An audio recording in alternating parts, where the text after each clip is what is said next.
Hi guys! Welcome to my class. Please subscribe so that you will be kept notified on the next math lesson.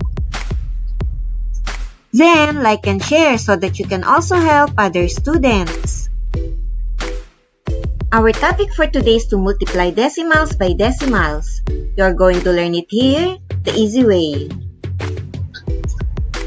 We are going to learn today how to multiply decimals and annex zeros in the product.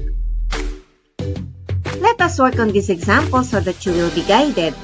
Find 5.4 times 0.06. Let us write the numbers vertically so that we can easily work on the product.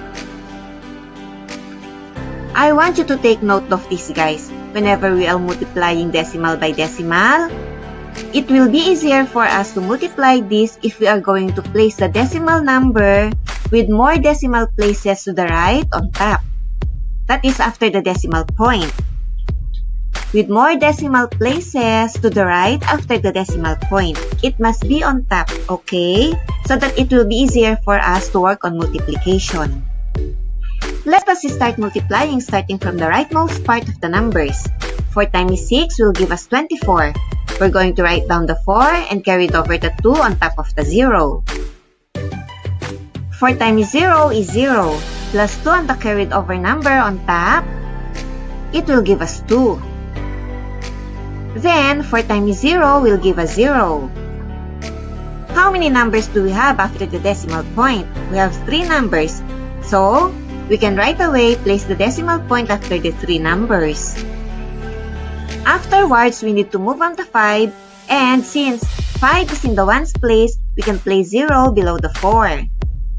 Then, we can start multiplying 5 with 6. 5 times 6 will give us 30. We're going to write down the 0 and carry it over the 3 on top of the 0. Then, we can multiply 5 by 0. 5 times 0 is 0. Plus 3 on the carried over number, it will give us 3. And 5 times 0 will give us 0. You can see that I placed decimal point after 3 numbers starting from the right going to the left. So we can add it now. 4 plus 0 will give us 4. 2 plus 0 will give us 2. 3 plus 0 will give us 3. Then we can bring down the decimal point. And finally, we can bring down the 0. Accordingly, 5.4 times 0.06 will give us 0.324. Let us work on another example so that you can understand it well. Find 0.231 times 3.5. We are going to write it vertically so that we can work on it easily. The number with more decimal places to the right after the decimal point is 0.231. That is why I place it on top. And 3.5 is below, so that we can work on it easily. Let us start multiplying starting from the rightmost part. 5 times 1 is 5. 5 times 3 is 15. We're going to write down the 5 and carry it over the 1 on top of the 2.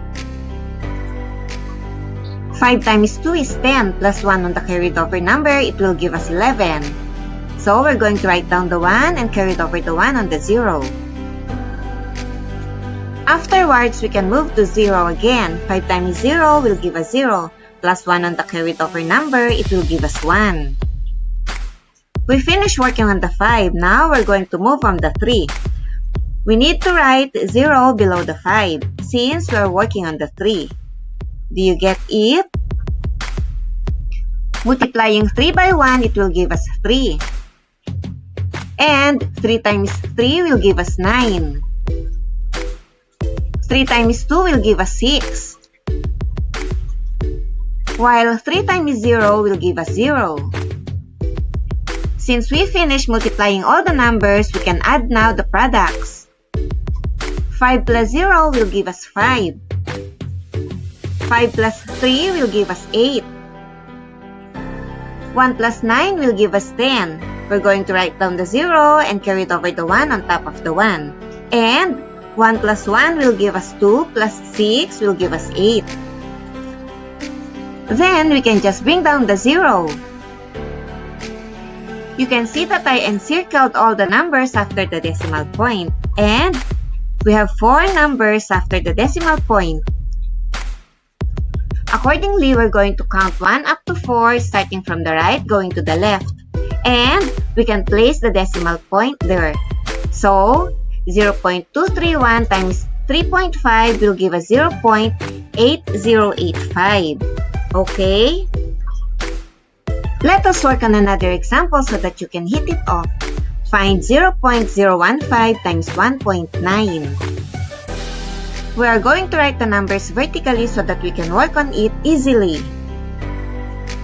But we're going to place the number on top with more places to the right after the decimal point. Now we can start working on 9 times 5, which will give us 45. We're going to write down the 5 and carry it over the 4 on top of 1. 9 times 1 is 9, plus 4 on the carried over number, it will give us 13. We're going to write down the 3 below and carry it over the 1 on top of 0. Then, 9 times 0 is 0, plus 1 on the carried over number, it will give us 1. 9 times 0 is 0 again. We finished working on 9, now we can move to 1. Then, we need to place 0 below 5. 1 times 5 will give us 5. 1 times 1 will give us 1. 1 times 0 is 0. And 1 times 0 is 0 again. We can add now the products. 5 plus 0 is 5. 3 plus 5 is 8. 1 plus 1 is 2. 0 plus 0 is 0. And we can bring down the last 0.